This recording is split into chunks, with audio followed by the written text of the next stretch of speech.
Hola, muy buenas tardes. Hoy voy a hablarles de un tema que les va a interesar en especial a los que son padres de familia. Bienvenidos a un programa más de Dialogando con Davy. Hoy voy a hablar del tema trastorno del emperador en los niños. Bueno, en los comentarios que había hecho en mis redes sociales puse que el niño, el hijo emperador. Y lo puse así porque, bueno, aunque es un trastorno que se da desde que son pequeños, desde que están en su infancia, desde que son niños, el día de hoy, pues este síndrome del emperador que le llamamos nosotros los psicólogos, pues también se está manifestando muchísimo en los adolescentes. La verdad es que me han llegado algunos pacientes con este tipo de problemáticas que estos padres ya no saben qué hacer con sus hijos porque no tienen nada de límites. Y pues vamos a empezar con este tema, síndrome del emperador. Y bueno, pues, ¿qué es esto del síndrome del emperador? Esto es un síndrome que se manifiesta desde la infancia con los pequeños, pero que se va a ir desarrollando conforme va a pasar el tiempo. Y aquí los únicos que van a retroalimentar este síndrome son los padres de familia. ¿Cómo van a retroalimentar este síndrome? Siendo extremosos.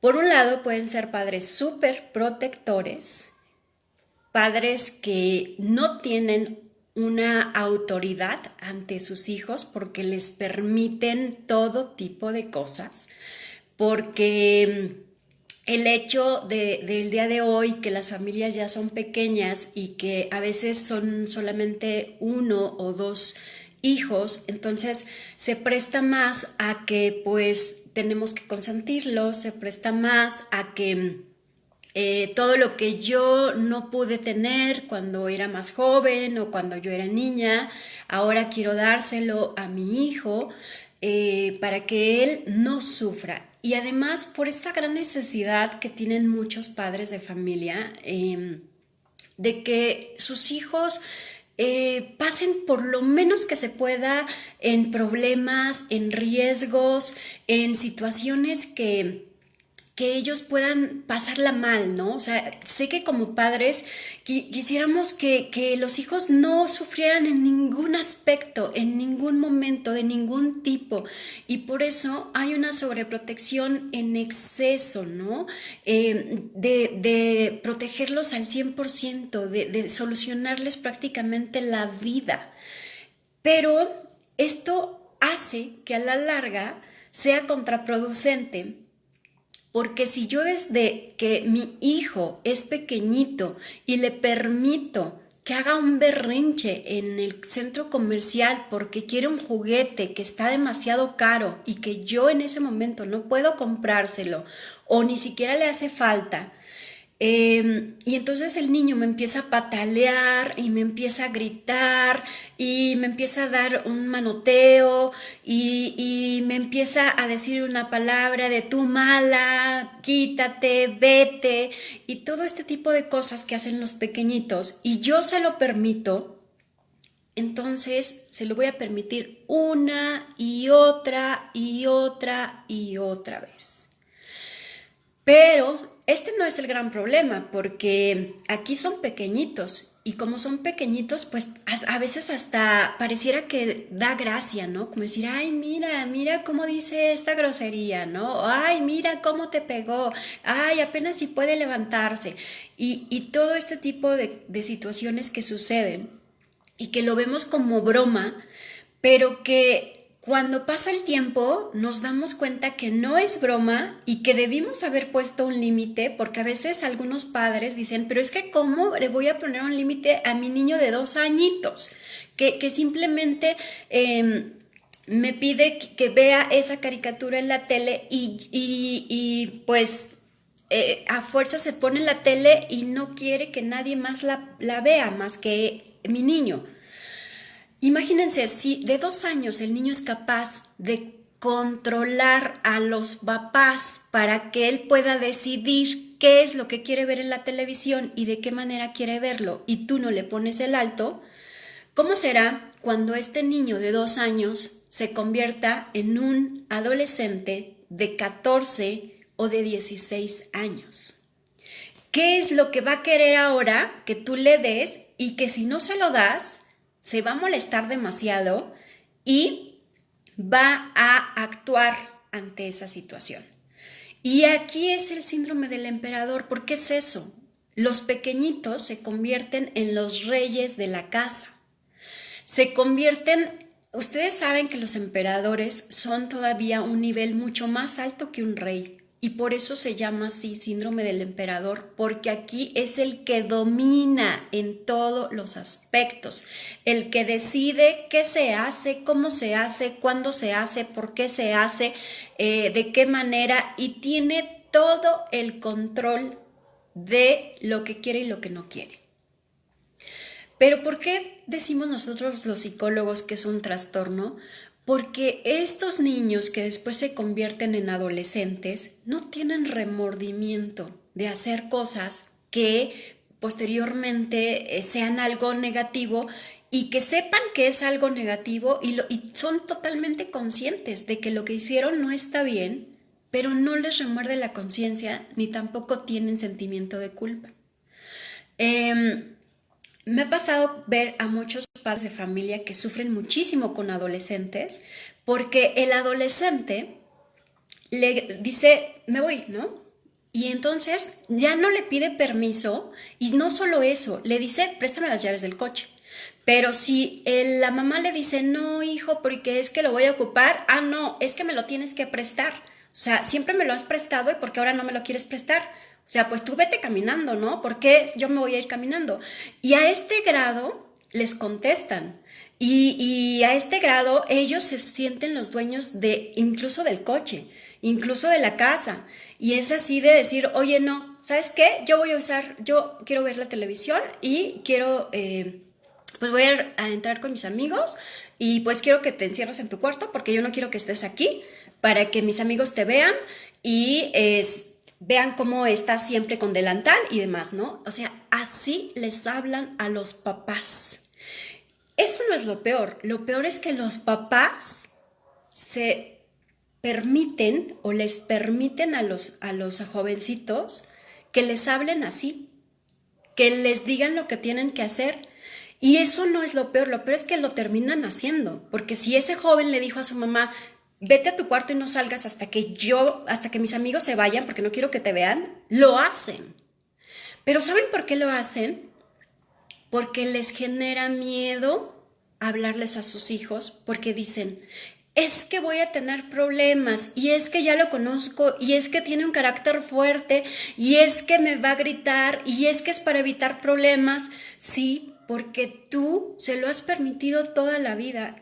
Y el día de hoy, que ya es un adolescente de 14, de 15, 18 años, tú por supuesto ya no tienes las fuerzas, ya no tienes la iniciativa y ya no sabes cómo parar esto, porque cada vez es peor, porque el adolescente cada vez te grita más, porque el adolescente cada vez te dice cosas que te duelen, que te lastiman. Por eso se llama emperador, porque el emperador lo que le interesa es tener la razón, lo que le interesa es ser el centro de atención, lo que le interesa es cumplir sus caprichos.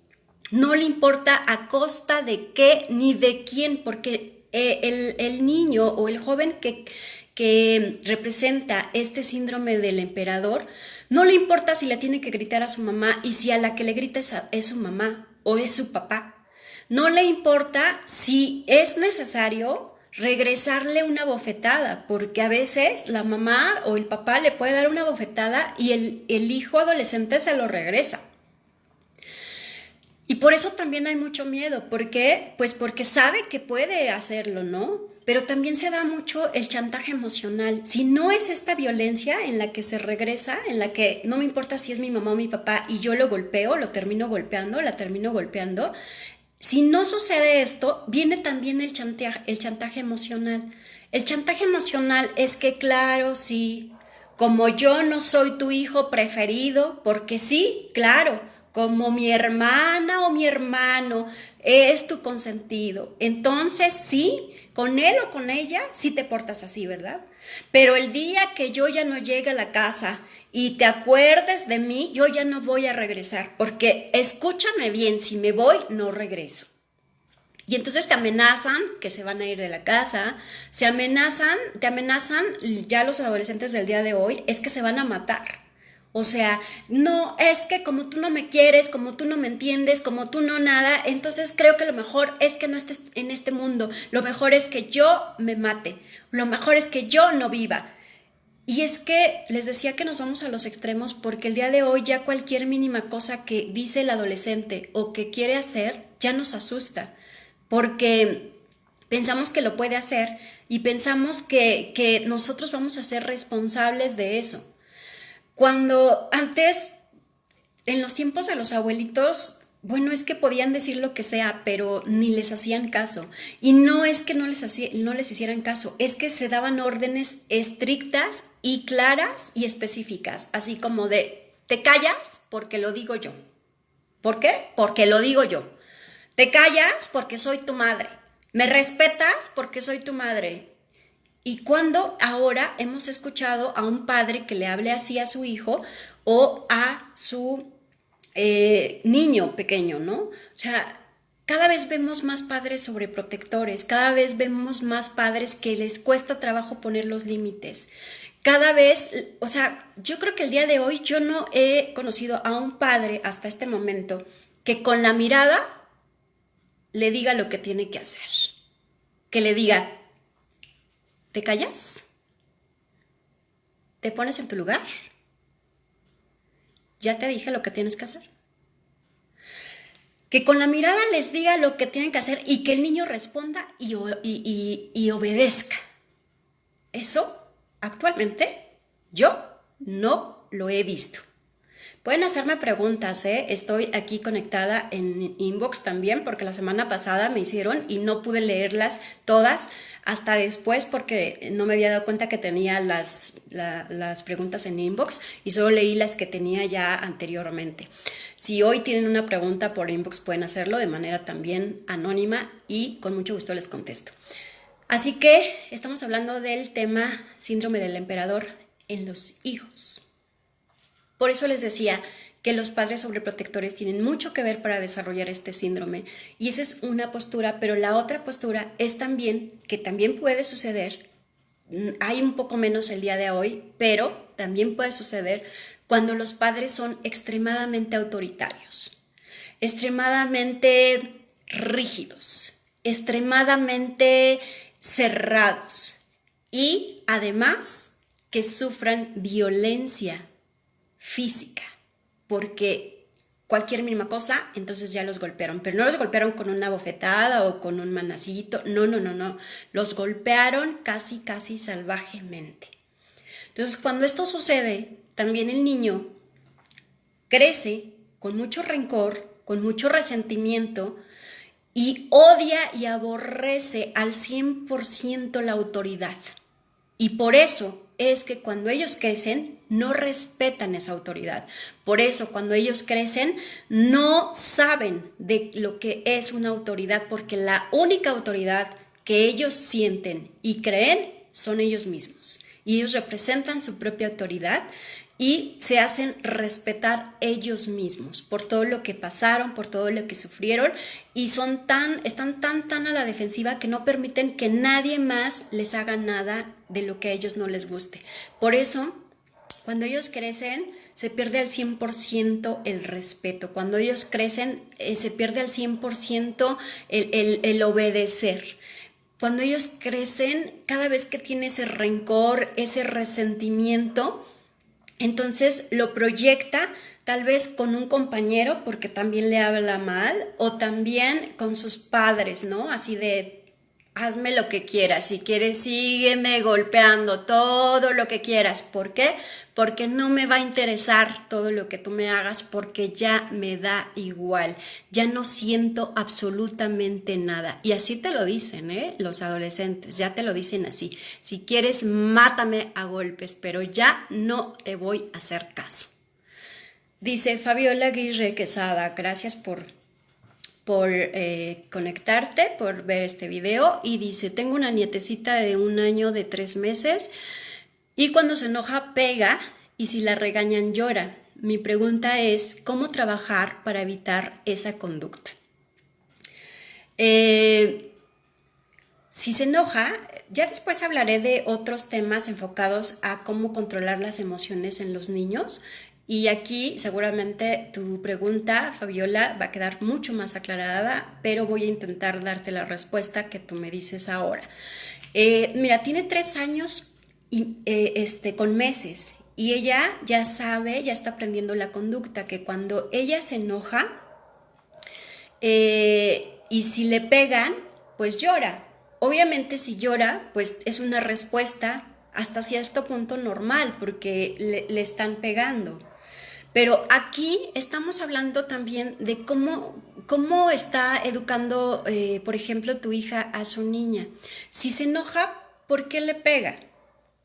No tiene que pegarle, pero aquí yo te diría que sí tenemos que enseñarle a la niña que hay consecuencias. Aquí son estímulos y consecuencias de tus actos y de tus acciones. Y los niños pequeñitos de 2, de 3 años ya saben perfectamente cuál es la acción que realizaron y cuál es la consecuencia, pero si tú como papá se la haces ver. Es decir, que cada vez que se enoja la niña y haga un berrinche o haga una conducta negativa, entonces, una de dos, o yo me volteo y no le hago caso hasta que se le baje el berrinche y termine de llorar, o entonces la llevo si está muy berrinchuda o algo y dependiendo de dónde me encuentre, si estoy en casa, por ejemplo, pues la llevo a lo mejor a su cuarto y ahí la dejo hasta que termine de enojar todo lo que tú quieras, pero cuando termines de enojarte y de llorar, me avisas. Y claro, como adulto voy a estar al pendiente para que no vaya a ser algo malo, pero yo tengo que decirle que tiene una consecuencia. Y cuando termine de llorar, le voy a decir, no hay tele, por ejemplo, ¿no? No hay tele porque lo que tú hiciste de patalear y de tirarte en el piso no estuvo bien. Y cuando tú llores y patalees en el piso, no hay tele. Entonces el niño va a aprender que cada vez que patalee y llore, le van a quitar ver su programa favorito o le van a quitar ver la televisión. ¿Y qué va a hacer? Pues va a dejar de hacerlo. ¿Por qué? Pues porque le va a gustar mucho ver su tele y no va a querer que le quiten su tele. Pero si tú, cada vez que ella llora y demás, le pegas, pero aparte de que le pegas, no le haces ver que eso está mal, le estás poniendo la atención. La niña llora porque en ese momento, para pegarle, le pones atención. Así que también es un índice de que si está llorando demasiado o si está haciendo berrinche es porque papá o mamá no les están poniendo la suficiente atención y por eso tienen que hacer berrinches. Los niños no expresan con palabras como nosotros los adultos. Los niños expresan con conductas y con comportamientos. Porque de esa manera expresan sus inconformidades y expresan síntomas que no les agrada. Porque ellos no pueden decir me siento triste, me siento enojado, porque a veces ellos mismos no identifican esas emociones. Pero sí pueden expresarlos a través de conductas. Así que cuando los niños manifiestan conductas negativas, es un foco rojo, es un semáforo rojo que te está diciendo algo tiene tu hijo. Tienes que observarlo más, tienes que ponerle más atención, tienes que saber por qué está actuando de esa manera, porque ese comportamiento te está diciendo algo. Así que eso es lo que yo te diría, Fabiola, que en primera tendrían que ver por qué le pegan. No estoy de acuerdo en que se pegue al niño, pero sí en enseñarle cuáles son las consecuencias de sus actos. Y aquí yo sí implementaría un poquito de psicoterapia cognitiva conductual, ¿no? O sea, un poco de reforzadores y un poco de estímulos.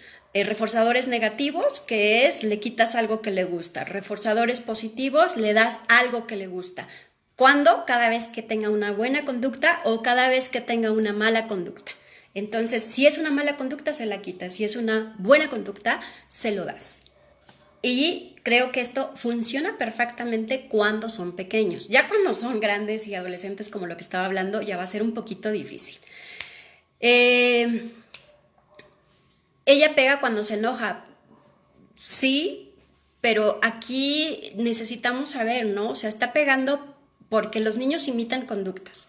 Entonces, o lo está viendo en casa, o lo está viendo en la escuela, o así actúan sus papás cuando ellos se enojan, o simplemente es una cuestión de expresar un poco de sus emociones, y aquí estaríamos hablando qué tanto es su tolerancia a la frustración, porque muchos niños, por lo que les estoy contando, porque les dan todo inmediatamente, les están quitando este nivel de tolerancia, y entonces los niños quieren ya las cosas, y cuando no lo tienen, entonces actúan como desesperados, y es una manera de expresar esa ansiedad, esa inconformidad, y probablemente sea algo por ese estilo, pero tendríamos que ver qué es lo que está ocasionando que la niña pegue. Si es como una impotencia de que no puede controlar sus emociones, o es una conducta imitada.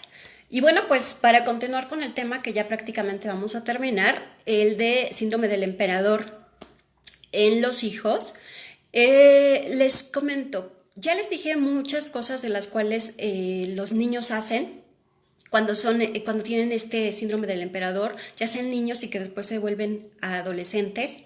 Son niños que no respetan autoridades, o adolescentes que no respetan autoridad.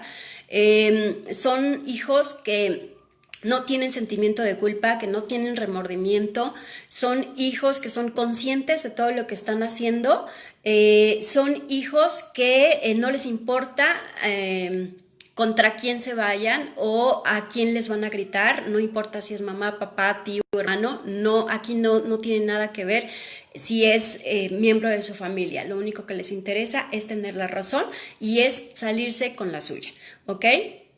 Entonces, ¿qué hacer si yo tengo un hijo con estas características y que pues sí, se me salió de control porque fui una madre pues súper sobreprotectora, o tal vez sí, también fui una madre súper autoritaria y lo golpeé desde chiquito y demás? Bueno, pues ya que sucedió esto y que ya se convirtió en un adolescente emperador, que ahora él decide qué hacer o qué no decide. O también, en especial con los adolescentes, quiero decirle esto porque con los niños es más fácil, porque todavía podemos tener cierto control, así como lo que le comentaba a Fabiola con la pequeña de 3 años, pero con los adolescentes es más complicado porque, bueno, ya están más grandes. Entonces, yo les voy a dar esta recomendación en especial con las adolescentes. ¿Qué hacer con estos niños, con estos jóvenes que ya se volvieron emperadores, reyes de la casa y que tienen todo el poder en sus manos? Es ser muy duros con ellos, pero no con golpes o no con palabras específicas.